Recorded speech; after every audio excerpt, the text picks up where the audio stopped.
Karnataka state हज organisers association Bengaluru की 8वीं जनरल बॉडी मीटिंग मुनक्कद हुई। एसोसिएशन के चेयरमैन इकबाल अहमद सिद्दीकी, सदर शौकत अली और दीगर मेंबरान की मौजूदगी में मुनक्किदा इस जनरल बॉडी मीटिंग में कर्नाटक स्टेट हज कमेटी के चेयरमैन जुल्फकार टीपू मेहमान शामिल हुए थे। इस इजलास से खिताब करते हुए इकबाल अहमद सिद्दीकी ने बताया कि जब से मरकजी हुकूमत ने हज महकमा को एक्सटर्नल अफेयर मिनिस्ट्री से निकालकर अक़लियती उमूर में मुंतकिल किया है, तब से सऊदी हुकूमत से कम्युनिकेशन में मसले पेश आ रहे हैं। मरकजी हुकूमत को चाहिए कि महकमा हज को फिर से एक्सटर्नल अफेयर मिनिस्ट्री में मुंतकिल करें। इस मौके पर हज ऑर्गेनाइजर्स एसोसिएशन के सदर शौकत अली ने बताया कि कर्नाटक स्टेट हज कमेटी के जितने भी तरबियती प्रोग्राम और वैक्सीनेशन के प्रोग्राम होते हैं, इन कैंपों में प्राइवेट आजमीन को भी दाखिला दिलाया जाए। इस पर कर्नाटक स्टेट हज कमेटी के चेयरमैन जुल्फकार टीपू ने बताया कि वो तमाम प्राइवेट टूर से जाने वाले आजमीन के लिए भी कर्नाटक स्टेट हज कमेटी के तरबियती कैंप और वैक्सीनेशन कैंप में दाखिला कराएंगे।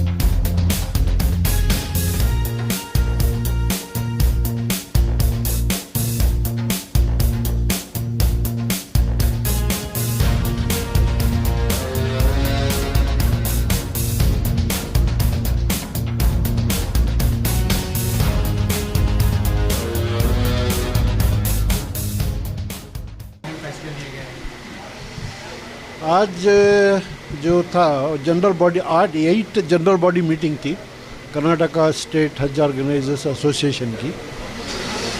हमने 40 साल का सफ़र तय किया है हाजियों की खिदमत करते करते। 1986 में हमने ये खिदमत शुरू किए थे अलमीन टूर्स एंड ट्रैवल्स के नाम से। 1986 से लेके 97 तक ये अनऑर्गेनाइज सेक्टर में था। इसका कोई वजूद नहीं था, उसका कोई रिकग्निशन नहीं था, कोई रजिस्टर्ड नहीं था, बस ऐसे ही लेके जाते थे। FTS स्कीम थी गवर्नमेंट ऑफ इंडिया की, फॉरेन ट्रैवल स्कीम, तो उसके तहत लेके जाते थे। तो 97 में इसको हम बाकायदा रजिस्टर करवाए एसोसिएशन। पूरी जितने भी 6 या 7 कुछ NGOs थे उस टाइम पे, तो इनको लेके हमने रजिस्टर करवाया करके एक एसोसिएशन बनाए 97 में। उसके बाद में 2003 तक भी थ्रू एसोसिएशन हमने रजिस्टर एसोसिएशन लेके जाना शुरू किया। 2003 में गवर्नमेंट ऑफ इंडिया के कुछ रूल्स आए, इसको रेगुलेट किए। जो भी कोटा आता था उसको रेगुलेट करके सबको डिस्ट्रीब्यूट करते थे उनके हिसाब से, उनकी कैपेसिटी के हिसाब से।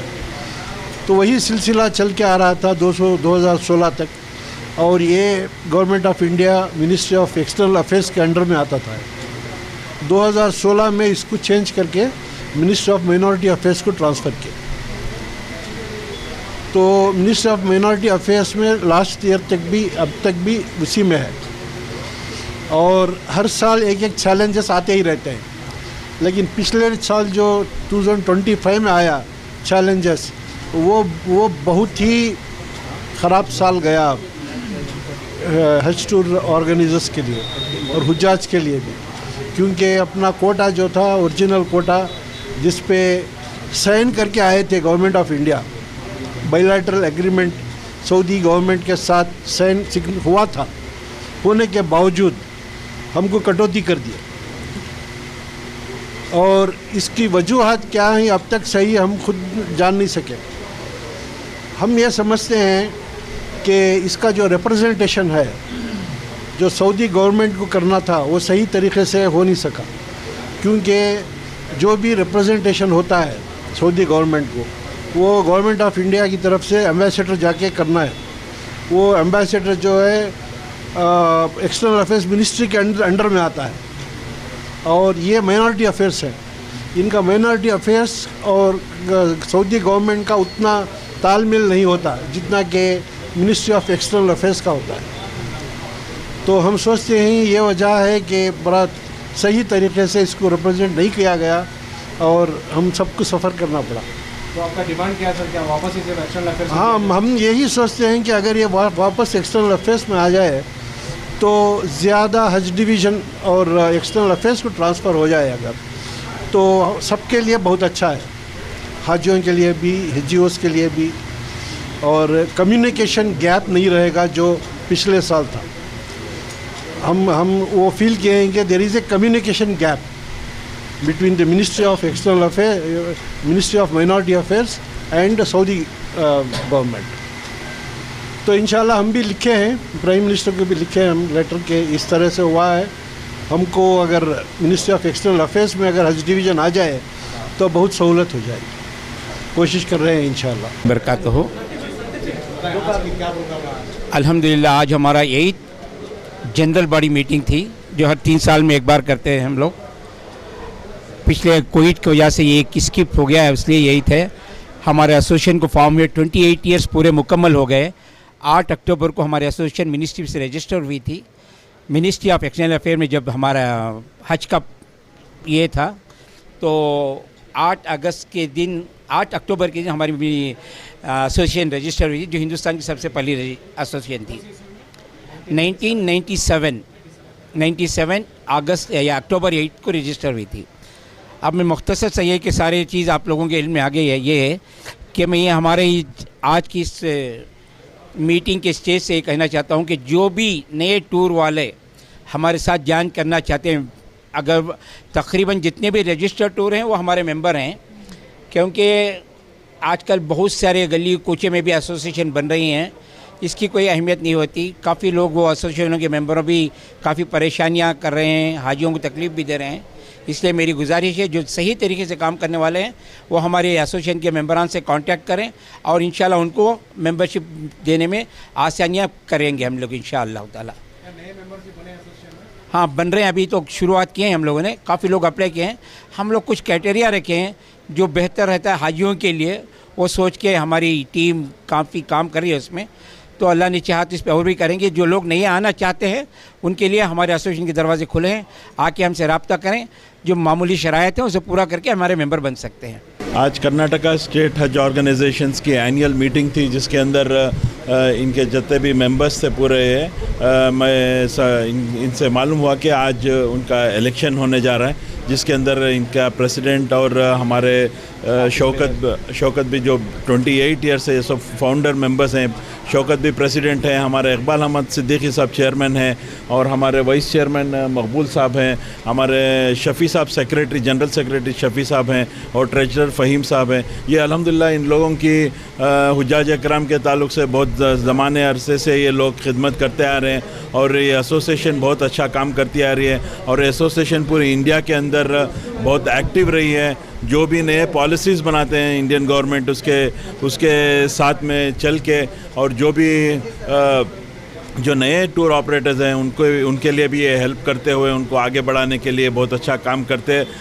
इनकी तादाद भी अभी बहुत बड़ी है और मैं इनको मुबारकबादी देते हुए आज जो इनका एनुअल मीटिंग में जो नए प्रेसिडेंट हो रहे हैं, मेरी तो ख्वाहिश है फिर शौकत भाई प्रेसिडेंट चुने, क्योंकि बहुत अच्छा खिदमत करते आए हैं, क्योंकि बहुत तजुर्बा रखते हैं ये हुज्जाज इकराम के ताल्लुक़ से। और हमारे लीडर भी ज़मीर अहमद ख़ान साहब और हमारे हज मिनिस्टर्स भी इनका बहुत ज़माने से इनका सपोर्ट करते आ रहे हैं। बिलखुसूस हमारे ज़मीर साहब जितने भी ये टूर ऑपरेटर्स हैं इनके साथ बहुत अच्छा इनका साथ देते आ रहे हैं और हर मौके पे जब कभी भी टूर ऑपरेटर्स का जो भी प्रॉब्लम आया ज़मीर साहब इनका हल करके हैं। तो मैं इन तमाम को मुबारकबादी देते हुए हमारी गवर्नमेंट की तरफ से, स्टेट हज कमेटी की तरफ से इनकी जो भी इनके लिए ताउन चाहिए, जैसा ये इंजेक्शंस का बोले और ट्रेनिंग प्रोग्राम्स का बोले, हम लोग पिछले मरतबा जब मैं चेयरमैन हुआ था मैं इनकी मीटिंग हज कमेटी में कंडक्ट किए थे नए पॉलिसीज़ बनाने के ताल्लुक़ से और स्ट्रीमलाइन करने के लिए। जो बहुत सारे नए टूर ऑपरेटर्स बिना किसी शॉप एंड इस्टेब्लिशमेंट के रजिस्टर के बगैर GST के बगैर बहुत सारे नए आके पैसे लेके चले जा रहे हैं, तो उन ताल्लुक़ उसके साथ उन चीज़ों के ऊपर भी बात करते हुए इसको किस तरीके से स्ट्रीमलाइन करने के लिए मैं और इनको दावत दे के हूँ कि हज कमेटी के अंदर एक दिन भर का एक प्रोग्राम रहेगा, जब कभी ये बोलेंगे महीने में या नेक्स्ट मंथ में, इसको स्ट्रीमलाइन करने के लिए और पॉलिसीज़ नई बनाने के लिए किस तरीके से हम लोग मिल के स्टेट हज टूर ऑपरेटर्स और स्टेट हज कमेटी इसका दोनों कोऑर्डिनेशन में हुज्जाज इकराम के और अच्छी सहूलत करने के लिए हम लोग कोऑर्डिनेशन करते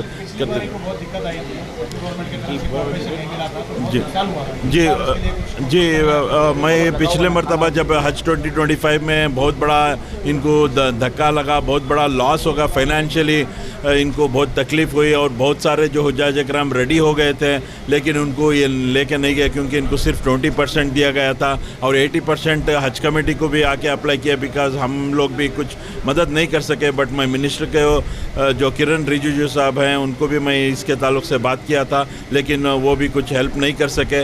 लेकिन इस मरतबा इनको पूरा कोटा मिला है, हज 2026 का पूरा कोटा मिला है। उम्मीद रखता हूँ कि अच्छे से अच्छा इस बार के हुज्जाज इकराम को जो प्राइवेट से भी जा रहे हैं, हमारे लिए कर्नाटका स्टेट हज कमेटी के लिए सिर्फ स्टेट हज कमेटी के जाने के हुज्जाज इकराम ही हाजी नहीं है बल्कि स्टेट से जितने भी हुज्जाज प्राइवेट से जा रहे हैं उनको स्टेट हज कमेटी के तरफ से जो कोई भी सपोर्ट है इंशाल्लाह इस मौके पे मैं वादा भी करता हूं और साथ भी देता हूं करके मैं ऑलरेडी बोला हूं।